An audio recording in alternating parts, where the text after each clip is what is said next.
Acts chapter 26, verse 12 up to verse 18.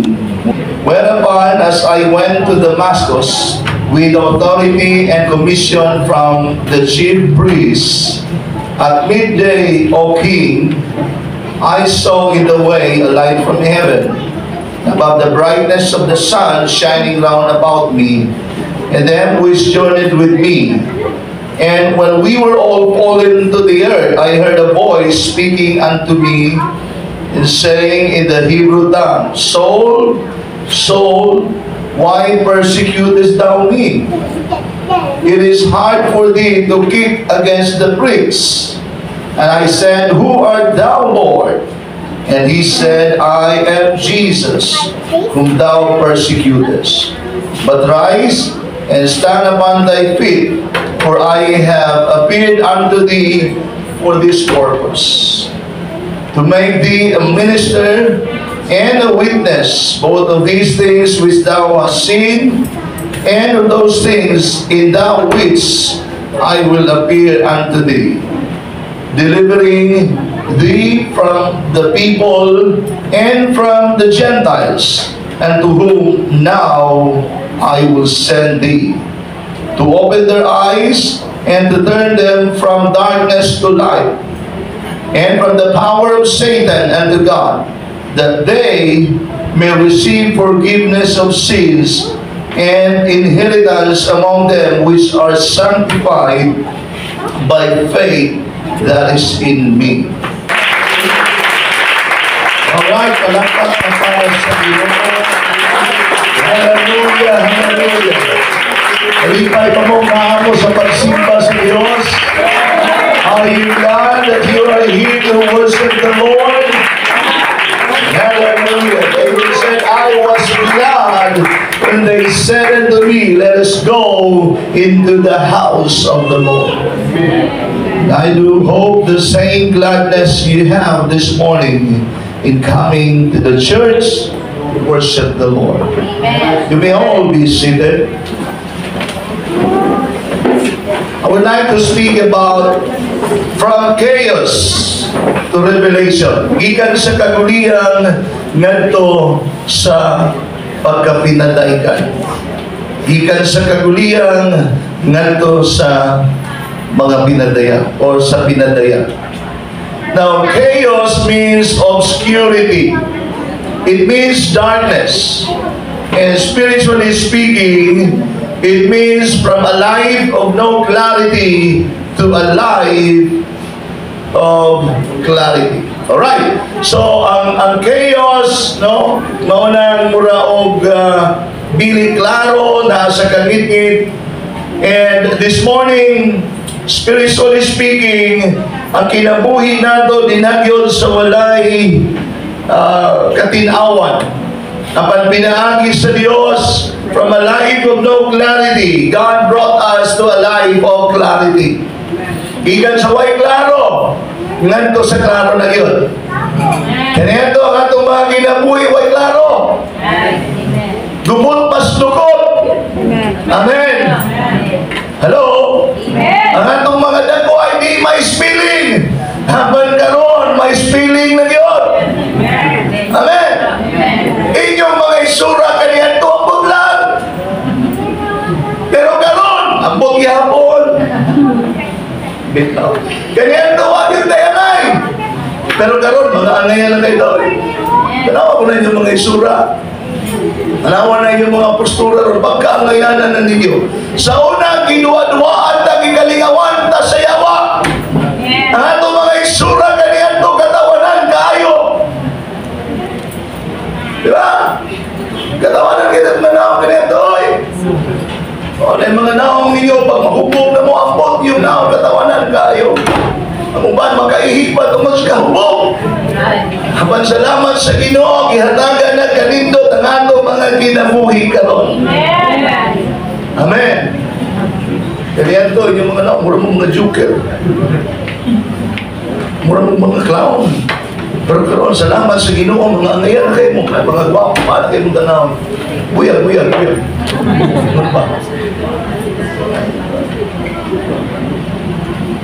Pero mga gwapo na kayo mong tanaw. Tanawan ko na paniligod. Pagka ngayon ang tanaw. Pagkakupuhang tanaw. Ang iyan kayo nga, naglubaw. Makapitaw na si Gina, ganahan yung magsidikit siya ba na? Tanawan ko na mga post nila sa ilang Facebook. Kasi ilan ko yun. Hindi ganahan maglagyo. Okay, tanawan ko na hindi po pinapusturahan mo. Pusturahan kayo. Yung pasuban, kurma na yung tao. Now, from a life of chaos to a life of revelation. Kaya ito ang atong kinabuhi, kaguliang lang agi. Apan karon na alata sa kinabuhi, nga ikapadayan sa unsay insakto, unsay pagpahimo natong angayan. Now, revelation simply means to take the cover off. Kanang revelation, apot pasaputan na sa yanong pagkasulti, gikuhaan sa tampong, gikuhaan sa tabon. Kaniadto sinampungan gikan sa ato, ang kamatuhuran may tungod sa Dios. Hapan karon gitangtan na ang tabon, ug nakita nato sa daya gayon, unsa ang buot sa Dios, unsa ang hinagpunon na katuyuan sa Ginoo alang kanato. And so, while chaos is a state of utter confusion or disorder, meaning a total lack of organization. Why? Dili hapsay ba? Dili hapsay. O sa una, malakaw mo inyong mga buhok, kakalagdag na itang lagi, bahalag mo na mag-abat kanito. Pero para ninyo, yung tanaw, ngayon mo na. Taraw lang, uban, kagkabon, pagpuyaw mga buhok. May nagparehas na po, huwag naging makalkab. Kagkabon yung tuyo ang buhok. Sabi ka ngayon ba? No?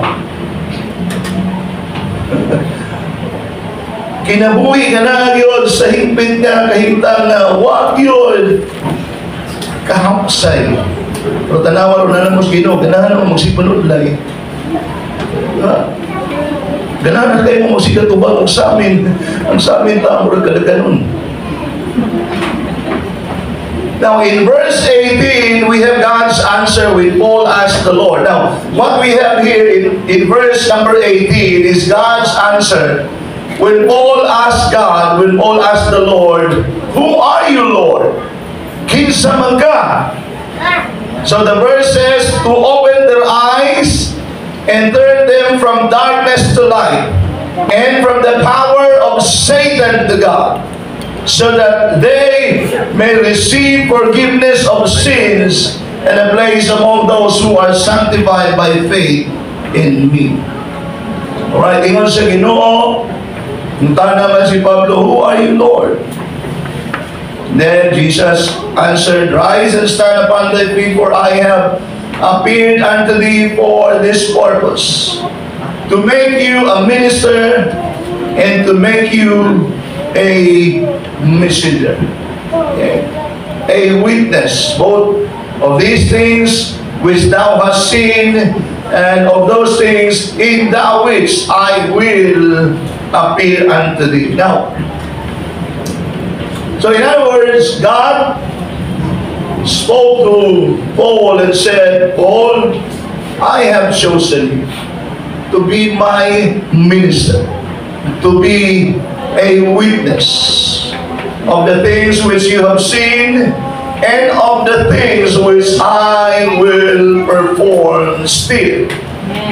Gusto kong himuon kang ministro, magapagimatuod, may tungod sa mga butang imong nasaksihan ug nakita, ug sa mga butang pa nga ako pang pagabuhaton. In other words, mga igsoon sa atong kinabuhi sama ni Pablo, doon ay gibuhat ang Dios sa atong mga kinabuhi. Doon na siya ipakita sa ato, doon na siya ipadayag sa ato. Kung gusto niya na magpahimatuod na may tungod ni ini, apan dili lang diha kutob ang tanan, kay doon na pa ibuhatunon ng Dios sa unahan na mga dako ang mga butang para kanimo o kanako ingon nga gitawag sa Dios. And so what we see here is that God wants people to live from darkness to light. Gisugo niya, gitawag niya, ipili niya si Pablo. Kaya gusto niya na ang mga tao magaginabuhi gawa sa kaningin ug ngadto sa kahayag. Tungod kay ang kahayag mo'y maghatag patahom ug kanindot sa kinabuhi. Amen. Di ba? Ganang kasgit-ngit, di ba ka magbalik ko sa itsura mo? Pero naagas kahayag, balikhamot yung kangangayan katanawang. Muli na mga tao nawa sa pag-alagad sa Ginoo na sa kinabuhi ng ngitngitan. Di lagi sila manumpanin sa ilang isura kung sa sila kinaman sila sa ngitngit. Hapan ang tao nga naas kahayag mo ng mga tao nga nagapatahog sa ilang kaugalingon o ang pagpatahog nila sa ilang kaugalingon na maingon nga naas sila sa kahayag na iya sa Diyos. Ang pagpatahog na mo pagbuhat sa katuyuan o kabubuton sa Ginoo. Ang pagkinabuhi nga naaliha sa pagkamatarong. Ang pagkinabuhi nga na ang pagkadiyos. And so, God will give us illumination. Ang Diyos maghatag ka na ito katinawan o kapamahayagan. Ang Diyos maghatag na ito kahayag. In John 8 verse number 12 it says, Then Jesus spoke to them, saying, I am the light of the world. Yun nga, I am the light of the world. Saan mo niya akong mata? He who follows me shall not walk in darkness, but have the light of life. Ingon niya, ako ang kahayag sa kalibutan, o siya na magasunod ka na ko, dili na magalakaw sa kangingin, aban magalakaw sa kahayag sa kinabuhi. Wow! Amen. The light of life means the revelation of life. Because life in the spiritual sense means revelation and illumination. So, ang kahayag sa kinabuhi, maunang pinadayag sa kinabuhi. Gumikan kay sa espirituhanon na pagkasulti, kini nagpasabot sa pinadayag o kapamahayagan. Ano yung action? Kasi na nasiraan sa siya, ikagawas. Okay? Again, the light of life means the revelation of life.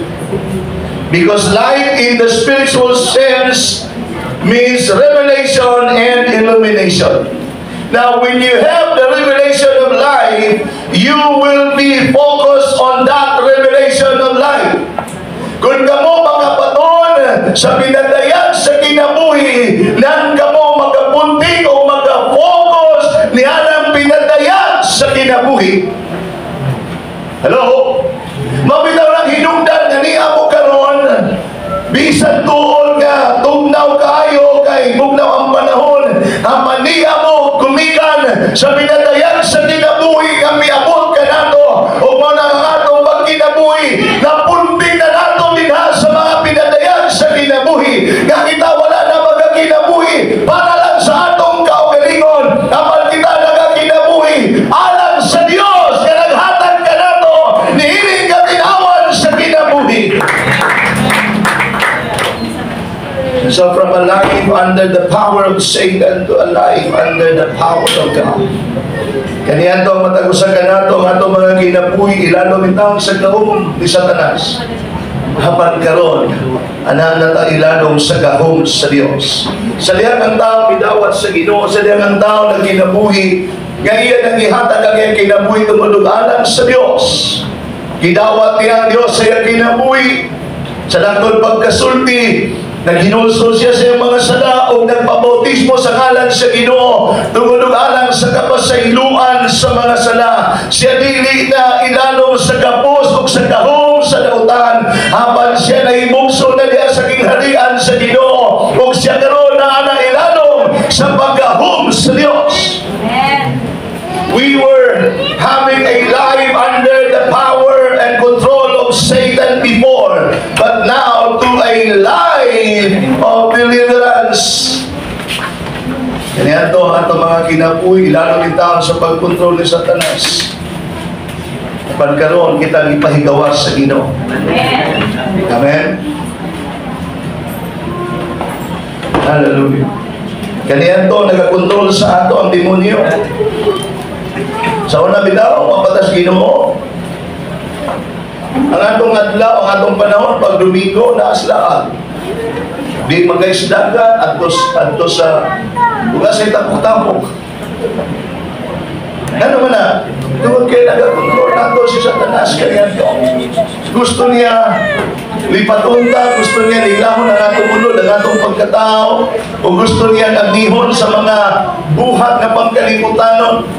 Habang karon wala na ta ilalom sa pagkontrol ni Satanas, niya na ta sa kinabuhi nga ipahigawas sa Ginoo. Dili na ta bihat ni Satanas, dili na ta iya o ipanagiya ni Satanas. Habang karon iya na ta sa kagawasan, iya na ta sa pagpahigawas, dinaagi sa gahom sa Dios. Amen. A life set free by God. Ang atong kinabuhi, ihatagan ang kagawasan sa Ginoo. Thank God na natay kagawasan. Kaniyan to, di ta kamaw mo daig sa Ginoo. Kapos ang atong mga kamot, ang atong mga baba, daw gigisiniuhan gini, nga di ta kakanta, murag iwawantang mo kantang mga kanta para sa Ginoo. Hapan karon ihatagan ang kagawasan sa Ginoo.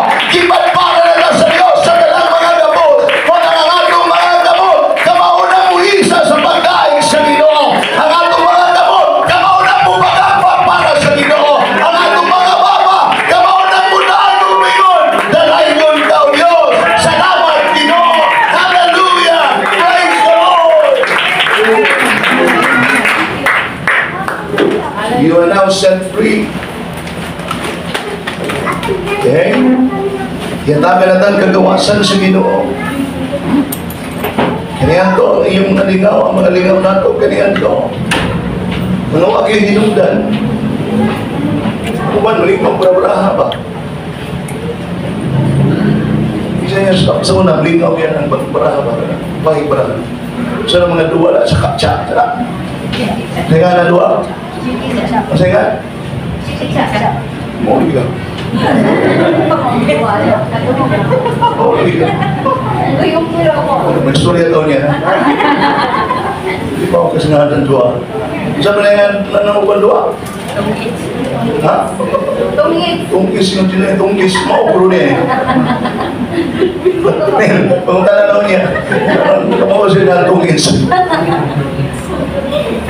Yan, lampay ka ng langis sa daw. Kayo sa naluwa? Madyong. May ibuhas ko na sa mag-story, hindi nagmayad niya. Madyong! Kumaikip mo madyong. Malingaw kayo, upan, magbuntag pagudana. No? Inanagkapi para kalawutay, malingaw kayo. Tanawa ko sa'y gihimong pauli sa tanan sa ato, baway inumdan nyo kayo. Baraha, malingaw nagbaraha. Ang uban, lingaw ng sabong, magsabong ba? Lingaw kayo magsabong. Mupusta pag ganpo, uban, abot ng milyon ng pusta. Ito. Tanawa ha? Ang tao, nadako kay utok, kumpara sa manok, nagamay kay utok. Naram na. Ikabayan ang butang Satanas niyan to, ikabayan ang mga tao kaniyan to ni Satanas. Kanang mga hilig o kanang sabong, kanang mingon nga, oh Diyos, sana o, oh Diyos mio, sana o Diyos, oh Diyos ti. Tingnan mo sila, o Diyos ko sana, o Diyos ti. Ang ti daw o Diyos. O ba? Ojisti! Kung saan na masyada ang ojisti yun? Masaya ba yun yun?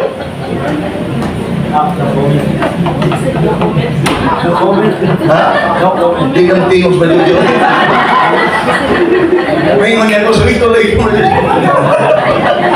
Kasi hindi na siya nakuha na. Wala na ojisti. Dapat ang sipi mo daw kong Gis. Ang sipi mo daw kong Gis. Si Marlon. O, Justin. Baka na, gigiling ako sa pagkasugarol. Ang mga tao, iyakan ng tao sa Espiritu sa pagkasugarol. Tama kung itong kanta nga, manok na pula. Lilipat mo ako lagi. Kano iba ako sa kapatid? Diba? Kaya imbis ni Padaon, tatos palawan na itong kwarta ha, ipustas manok na pula. Wala na niya po sa ito niya Padaon na niya eh.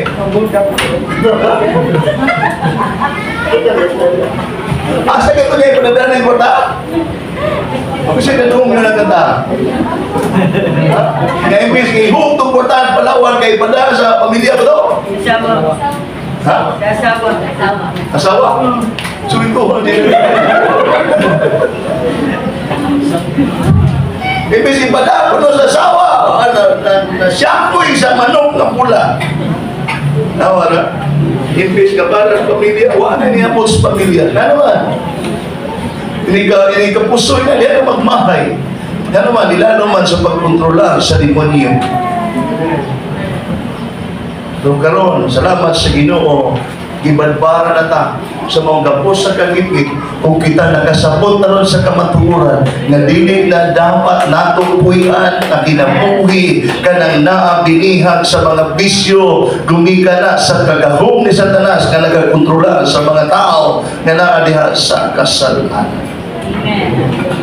And so we need to believe in God, and as you believe in God, you will walk in the light. Kinahanglan nato nga magtuo diha sa Ginoo. Amen? Amen? When you believe in God, you will walk out from chaos. Or rather, when you believe in God, your chaos and confusion will no longer be in your habitation. Again, when you walk in God, chaos and confusion will no longer be in your habitation. Sa lihang mag-atuo ka sa Ginoo, ang mga kalibog, ang mga kagubot sa kinabuhi, dili na o wala na diha sa imong pagpuyo o sa imong pagkinabuhi. It will dissipate. Mawala na, inay-inay. Kanang kalibog, kanang kagulian, kanang kagubot sa pagpuyo, mawala na. You will no longer be living in chaos and confusion when you believe God. Kaysa diyan mutuo ka sa Dios, mutuo man ka sa iyang mga pulong, o sa diyan mutuo ka sa iyang mga pulong, iyon pa sa kasulatan, and you shall know the truth, and the truth shall set you free. Why laing makahatag natong kagawasan gikan sa mga limbong sa kaaway, kundi ang kamatuoran sa Dios o ang kamatuoran sa Dios na diha sa kasulatan. In John 12 verse number 46 it says, I have come as a light into the world, that whoever believes in me should not abide in darkness. Ingon ni Jesus, ako miyanhi aron mahimong kahayag sa kalibutan. Ug si bisan kinsang mutuo kanako, dili na siya magapuyo diha sa kanit-it. Kung gusto nimo mahigawa sa mga buhat nga dinautan, kinahanglan kang mutuo diha sa Ginoo. Kinahanglan nimong tuhuan siya o tuhuan nimo ang iyang mga pulong aron dili ka na diha sa kangit-ngit pa magapagbilin, kundi dadon ka sa Ginoo sa dalan sa kamatuoran, sa dalan nga may kahayag, sa dalan nga tinaw o klaro, sa dalan nga masubay nimo og unsay tama o magpahimo nimong angayan sa atubangan sa Dios. Amen. Ano, ang mga taong naas kagit-ngit, para nila way dautan sa ilang gihimo. Kung kanang bitawang naiba na, mangita, paglain mo, anak, malay uban, amo, malay usulon. Tanawa na, sa sinultihan sa kalibutan, daw okay na na. Pero okay na, acceptable, amo, malay usulon ba? Hato pa sa kalibutan, huwag ginada pag una-una sa mga taong naas kalibutan. Hello? Kung di ka uminom, inom sa kanila, manok ka rin, uminom. Diba? O, ingon pa nila. Di ba naikanta nga, sa langit wala ang beer. That's why I drink it here. Sa langit ko na, why beer? Maunang dinis yuta, inom sila kung may beer nito. Buti lang pasabutan ng kantaha ba? No? Ang buti lang pasabutan na ayaw na ang may tungod sa langit, ang ang may tungod din niyo kung sa'y magalingaw ni mo. Uy, higalang igsuon. Ang kinabuhi, may law nga katuyuan kini. Ang atong kinabuhi, dili lang para ining kalibutan na. Doon na bayay kinabuhi na walay katapusan. Puros na walay katapusan, walay pagkaputol, walay pagkaundag. Ang tao ay banlon sa impyerno, walay katapusan ang impyerno. Diba? Ingon diyan sa Mark chapter 9 verse 44. Ato lago ng basahon para mo makasabot na parehas na ang langit ug ang impyerno, wala na ikatapusan.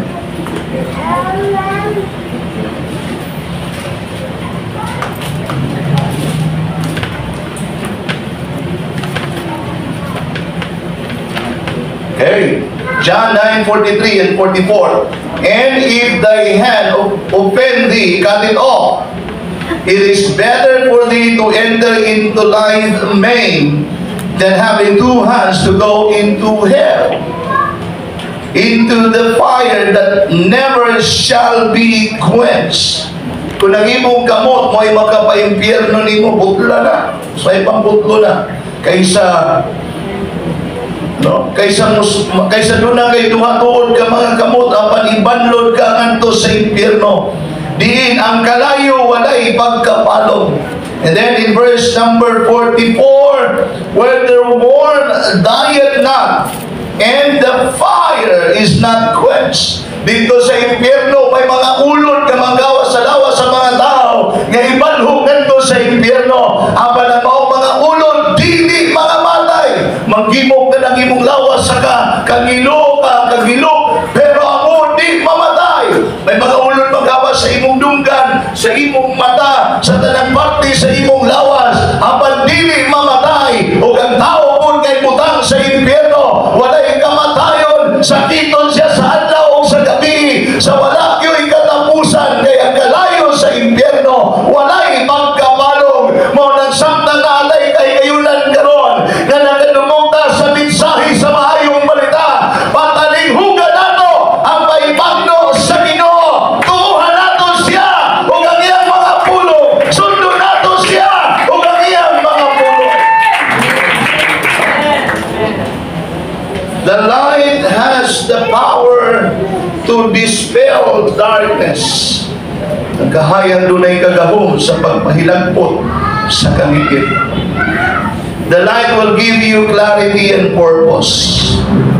So ang kinabuhi ka na diya sa kahayag, you are given clarity of purpose. Kapag naana ka diya sa Ginoo, you have clarity of purpose. Amen. Amen. Nga imong nasabta na nga tama na sa kalibutan. Mana, karon nga akong nasabta na nato sa Ginoo, magalagan ko sa Ginoo. Amen. Kaya doon ay langit nga gianda ng Diyos. Kaniyan to dito ko sa nabanlod sa kasalanan, bihag sa kangit-ngit ug sa dautan. Hapan karon ako binawat o bituon na sa Ginoo, and I now have this clarity of purpose. Klaro na kay akong katuyuan. Ang akong katuyuan dili na para sa akong kaugalingon, hapan para sa Ginoo, o sa iyang katuyuan para sa ako. Mabitalan. Parehas mata, nangalakan sa Ginoo pa sa Ginoo na narbaho. Ang mga lagan sa Ginoo na narbaho mapuna, nanikamot mapuna. Pero ang ila walay clarity of purpose. Inigabot sa sweldo, na huwag na yung mauli sa asawa. Kasi 100 na lang. Mayroon ng asawa. Asawa nila ko. Dubo. Kalibo ka na. Pero tanawa, parehas man na nagbaho, na nikay-sikay para sa ikabuhi sa pamilya. Pero ang mga nangalagad sa Ginoo, tungod kay doon ay clarity of purpose, ang mga asawa yung taon, mag-isip na. Kaya naman, ilitulong sa kwarta kumplito. Amen. Sakto. Pero mga wadihan sa Ginoo, imbes ka nang ikabot sa panahon na ting sweldo, mao'y ikalipay, mao'y ikagubot sa pamilya. Wala na lupad ng mga plato, binabayay dito, kinanghasing asawa. Wala na magkalimaw. Muna nga yung mga pamilya, pagbuba, pagkabuwag, na naman. Wala may clarity of purpose. Habang nangaano diyan sa Ginoo, gumikan ka na clarity of purpose. Ang pamilya ningpon kaayo. Ang pamilya nagkahiusa diha sa pagpahimuot sa Ginoo. Ang pamilya nagkahiusa diha sa pag-alagad sa Ginoo. Nga naman, doon ay clarity of purpose. And those who live in the light of life, in the revelation of life, obscurity and darkness will no longer be your choice place. So, sa tanan, yanaan na diya sa pagkinabuhi, sa kahayag, sa kinabuhi, sa pinadayag, sa kinabuhi, ang kangit-ngit, ang kanang kawalay klaro, lugar na di na ni mo ganahan po yan. Amen? Oh, murag di ka ganahan magpuyo sa balay, kasamo kayo, sige siningitay, sige inawayan. Ganawan. Di naman na ni mo mo'y ampay na lugar na puyan. Ang gusto ni mong puyan na lugar o pahimutangan sa imong kinabuhi, kananaay babatyagan nimo ang presensya sa Ginoo, kananaa ang mga pagdaig sa Dios, kananaa ang pagpataas ang alan sa Ginoo, kananaa ang pag-iya alan sa kinabuhi, ug unsa pa'y mas makaayo sa dagan sa kinabuhi. In John 1 verse 15, it says, "And the light shines in the darkness, and the darkness did not comprehend it." O ang kahayag niabot diha sa kagitgit. O ang kagitgit wala managpakasabot ni, o wala makasabot ni. Now, the Greek word for comprehend is katalambano. It is a compound word of the words kata and lambano. Dili lambanog, ha?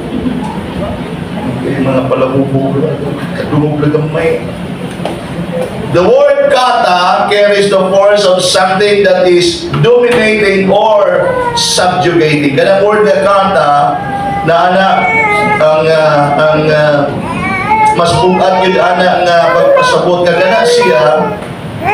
It involves the word dominating or subjugating. Ginapasakop ka, ginadominan ka. And the word lambano, on the other hand, means to seize or grab. No? To grab hold of, kanang imong kaptan, gunitan. And when the two words are compounded, they mean to seize, to pull down, to conquer, or to hold under one's power. Alright. So sa diyan ang kahayag kuno miabot ang kangit-ngit, wala makadawat o makasabot ni ganuman. Kay ang kangit-ngit dili gyud makakubot sa kahayag. Ang kangit-ngit dili gyud makahawig sa kahayag. But the good news is darkness did not comprehend it. Darkness did not overcome it. Ang kangit-ngit wala gyud makagahom sa kahayag. And so to put it in proper perspective, it means darkness that does not have the ability to suppress or to hold the light under its domain. So sa lakon pagkasulti ang kangit-ngit, walay kagahom na iyang bunga ng kahayag. Wala ni kagahom na iyang gunita ng kahayag. Binha yun sa pagpailalom sa iyang pagbulutan o kagahom. Huwag kagahom ang kangit-ngit batok sa kahayag. Tanawa na gunda, bisag kung sa kagamay, sa palito sa puspuro, inigdagkot mo sa gitgit nga lugar. Doon na dayon kahayag. Nga naman, way gahom ang kangilngit batok sa kahayag. Mauna ang gahom sa kahayag sa Ginoo. Dili yun in town. Hallelujah. Kakontrolar o may abilidad sa pagpugong o pagsalanta ang kangilngit sa kahayag na iya sa Diyos. And so darkness simply doesn't have the power or ability to put out God's light. So ang kangit-ngit, kaya nung pagkasulbi, wag yung kagahom sa iyang kaugalingon na iyang pagpalumo ng kahayag sa Diyos. And since you are a child of God, you are a child of the light, as what Ephesians 5 verse 8 says, maingon nga ikaw anak sa kahayag. Sumala sa Efeso 5:8. Therefore, as a child of the light, darkness doesn't have the ability to put out your light. Woo! Ingon nga anak sa kahayag, ang kangit-ngit walay kagahom sa pagpalong sa imong kahayag. Gustong palungon sa kaaway ang imong kahayag. Gustong palungon sa kalibutan ng imong kahayag. Hapan dili gyud na kayang mapalong. Nga naman, kay dunay gahom sa Dios nga nag-aampi o nagasapupo ka nato sa kanunay. Nay panahon na murag mahinughampat ta. Nay panahon na murag maluya ta. Hapan ang mga kamot sa Dios, ang kusog nga gikan sa Ginoo. Magkahatag nato sa kusog sa pagbangon. Matumpaman mabukan kami ko kay gayon. Ang tao matarong, hapan mo bangon, ragyod gihapon siya. Light has the power to penetrate darkness. Ang kahayag doon ay kagahom sa pag-penetrate sa kangikit. It has so much power that darkness cannot comprehend it. Doon ay hilabihang gahom ganaan sa kahayag ng kangikit dili yung kayang kabuntog ni ini. Yang kangikit dili yung kayang kasagubang ni ini. Darkness will be caught by surprise as to what is happening, as to why it is disappearing. Ang kangingit, kung masurpresa na lang siya. Ginawa, sa inyong idawat ang Ginoo sa inyong kinabuhi. Mautong higayon na nasurpresa yun ang kangingit. Gusto na ako sa iyong idawat niyo ang Diyos diya sa inyong kinabuhi. Bidawat mo sa Ginoo sa pagpabautismo sa iyang pangalan. Mautong higayuna nga ang kangingit na surpresa sila. Wa sila mag-expect nga makuhaan sila ang ilang una-una perming madugangan ang mga tao na sa kangingit. Apalan tong higayuna ang gidawat mo ang Diyos. Nakalitan sila. They were caught by surprise. Kaya naman, hallelujah, nakuhaan sila ang mga tao ibihag nila. Kung salamat sa Diyos ni anataron sa pagkinabuhi kana diha sa kabubuton sa Ginoo. So lastly, God will give us divine clarity. Ang Diyos maghahatag ka nato og langit noon nga katinawan. In verse number 17 it says, I will rescue you from your own people and from the Gentiles. I am sending you to them. Ingon sa Dios kang Pablo, ako kang luwason gikan sa imong mga katawhan o sa mga himpir o ganay ngadto kanila, ako ikaw ang ipadala. I'm gonna deliver you from the control and influence of people, and I will send you to them. Now, the word deliver is from the Greek word exaerio. Gikan sa Greek word na exaerio, it means rescue, but it can also mean to select one person from many. Kaya kanang word nga deliver, gikan sa Greek word nga exaerio, kambot pasabot na giluwas ka, gi-rescue na, o sa lain po nga bahin, kanang nagakahulugan, nga gipiling yung ka, gikan sa daghan. Wow, salamat sa Diyos. Giluwas tas Ginoo. We were delivered by God. O isa ireo gipili tas Ginoo. Giluwas tas Ginoo. Unya sa laing bahin ang laom nga kahulugan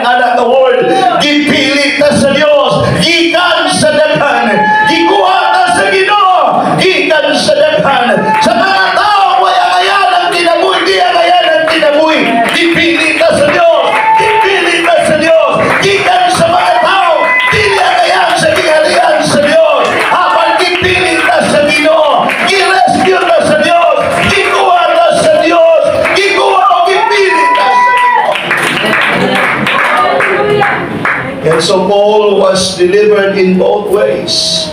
First, he was chosen. Gipili siya. Okay? The persecutor of the church to be God's messenger. And second, God delivered Paul from danger. Wow. Si Pablo giluwas, gikan yun sa duha ka paagi. Una, gipili siya. Tao nga magluluto sa iglesia sa Dios, gipili siya aron siya mahimo nga mensahero sa Ginoo. And second, giluwas siya sa Ginoo gikan sa kakuyaw. Tanang tao nga naa sa kagigid ginawat, naa sa kakuyaw ang inyong kinabuhi.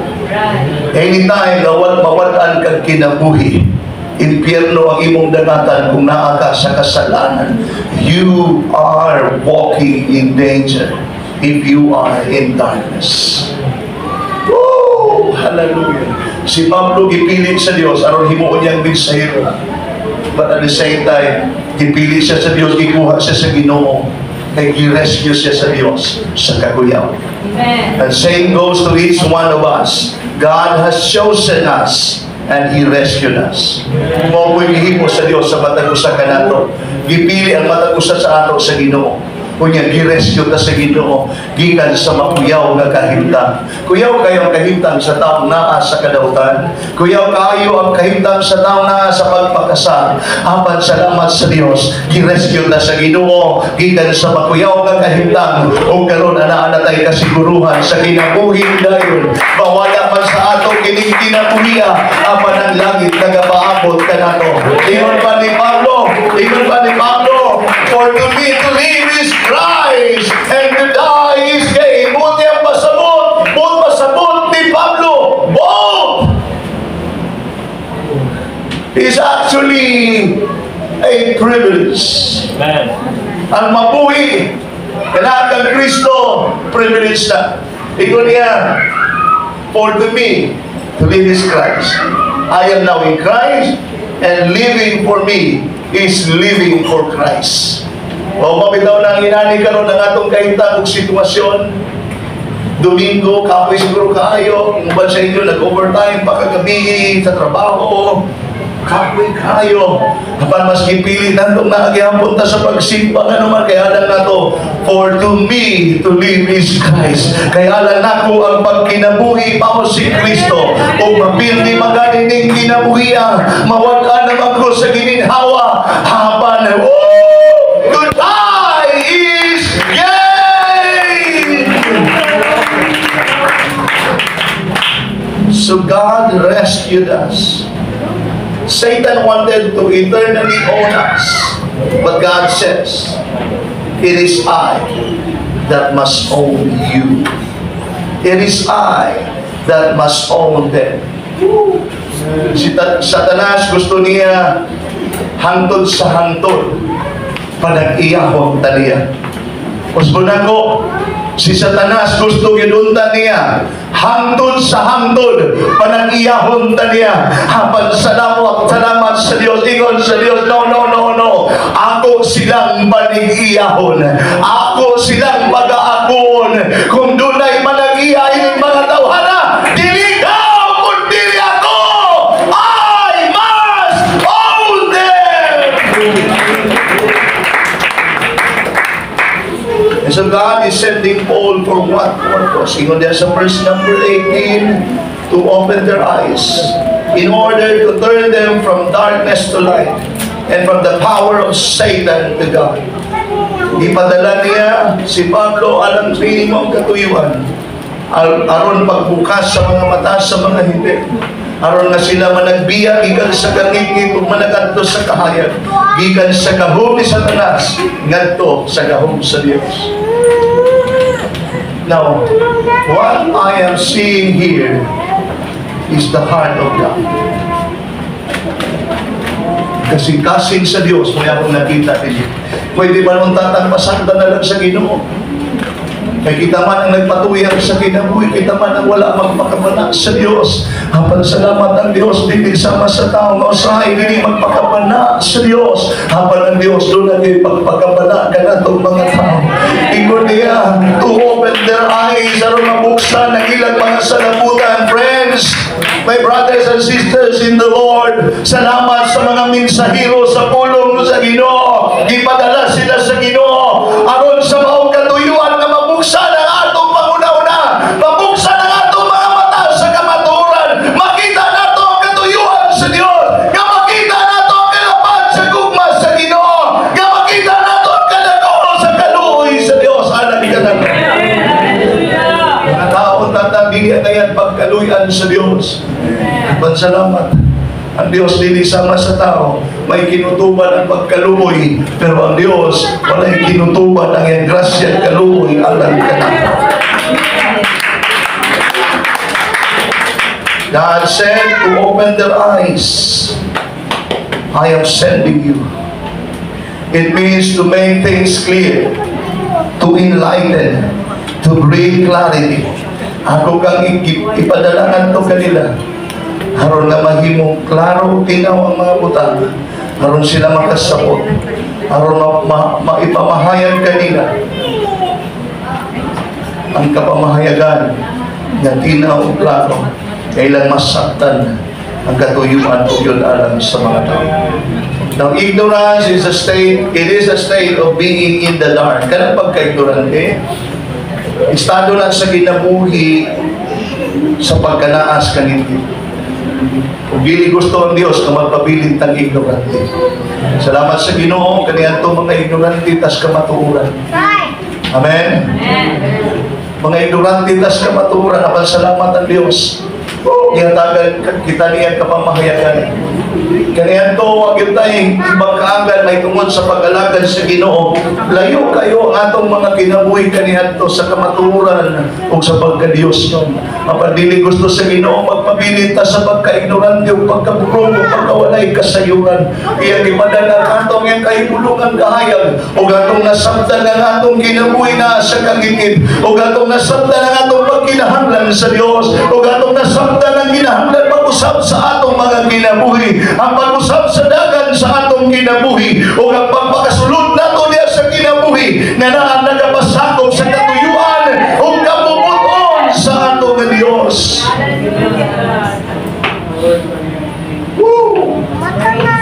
Dili gusto sa Ginoo nga magpabilin ta naas kay ignorante. Dili gusto sa Dios nga magpabilin ta sa kahimtang nga nangingkita ng atong panguna-una. Those who are dealing in obscurity and chaos cannot see. Katong mga tao nga naadiha sa kinabuhi nga nagadil sa kaguliang ug wala diha sa katinawan, mo na mga taong dili kakita sa kamaturan. Hello? Salamat sa Dios, ipilit tas Ginoo. Imo na Biblia dili kita ang unang nagpilit kaniya, apan siya yun ang unang nagpilit kanang ang rason kaniya karon nakapamatik sa misay sa pulong sa Dios kana kay ipilit ka sa Ginoo. Kung gusto sa Dios patalinghugan nimo ang iyang pagtawag sa imong kinabuhi nga mga lagad kaniya. God wants us to have knowledge. Ang buot sa Dios nga kita makabaton sa kahibalo. Dili gusto sa Dios nga kita manadya sa pagka-ignorante o walay kasayuran. And knowledge means to know and to be one with it. Ang kahibalo, ang pasabot ana, ganang masayod ka, kunya ikaw mahimong kausa sa mong pagpakasayod. Lisod kay nang kanabang ang imong kasayuran na alam diha sa imong panguna-una, kinahanglan ang imong kasayuran mahimong kausa ka sa maong kasayuran. Amen? Kung mo nang nahitabo sa matag usa sa ato, kita nakasayod sa mga pulong sa Dios. Kung salamat nga kita nakihiusa sa maong kasayuran, kung mo nang kita karon ni ana nangalagad sa Ginoo. Ignorance is represented by eyes being closed. Ingon na bitaw nila, lisod ko no kayong pukawon ka ng tao. Ano sa? Nagmata. Nagpatulog-tulog ba? Kabaw man na siya, gipukaw siya, God. Pero kung di ko nung lisura ng pukawon, kaya gamata ko na. Na yung mga tao nakaibaw na unta. Pero may balik o tulog-tulog. Bisa kung saan mo nagpukaw, lisod na pukaw. Now, ignorance is represented by eyes being closed.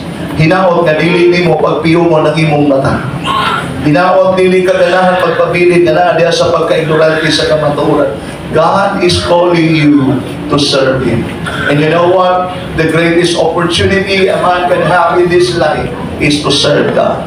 Wala na pinakadakong oportunidad na moabot diha sa tao kanang mangalagad ka sa Ginoo. Pagkatrabaho kang maayong trabaho, nindot na nga oportunidad. Maka-abroad ka, makatrabaho ka ng sweldo, nindot na nga oportunidad. Apan wa na gyud bulapaw pa sa oportunidad na ikaw mangalagad sa Ginoo. Tawgo niya aron sa pangalagad. And so when God reveals to us Himself, when He reveals Himself to us, the first thing that He does is open the eyes. Unang yun, kabutang ay mo sa Ginoo sa naging padayag niya, ang kaugalingon din sa ato, buksan niya ang atong mga mata. So that you and I will no longer be walking in ignorance, in darkness, or in chaos. God will bring us to the light, the divine light of knowledge and understanding that comes from God.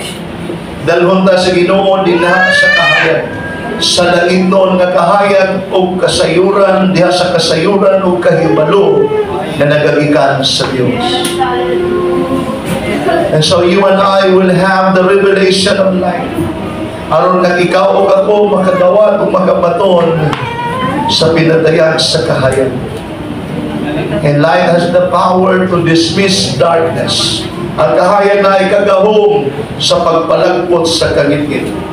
Light is a thing because light can be produced, while darkness cannot be produced because darkness is simply the absence of light. Ang kahayag pwede nang ma-produce. So, ang sagot, Pastor, pare nangitngit kayo, magkagod ka, puspuro, you can produce light. Pero di ka makakaproduce o ngit-ngit, kaya ang kangit-ngit simply is the absence of light. Pag wala'y kahayag, automatic na naangit-ngit. You cannot produce darkness. Maghimo kong kangit-ngit. Dili, oy. Di paras kahayag, ngit-ngit kayo, maghimo kong kahayag, magdagkod ka, puspuro, ngita kas kanila. You can produce light. In Isaiah chapter 6 verse 1, I'm about to end, it says, "Arise, for your light has come, and the glory of the Lord is risen upon you." Wow! Tumindog ka, kaya imong kahayag miabot na, o ang himaya sa Dios midan-ag diha kanimo. Now listen to this one. The Greek word for glory is kubad. Kubad is the Greek word for glory, and it means opinion. Woo, hallelujah.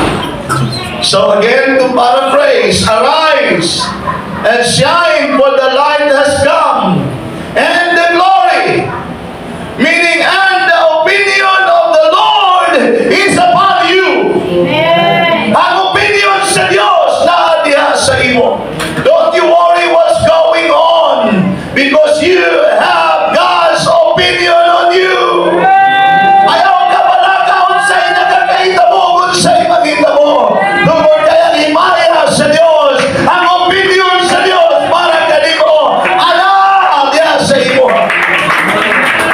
And so no matter how bad the situation is, God is about to turn His light upon you. Bisag unsa man kamao sa sitwasyon diya sa imong kinabuhi, hapan ang Dios, He is about to turn His light upon you. you have God's opinion. Let us all stand.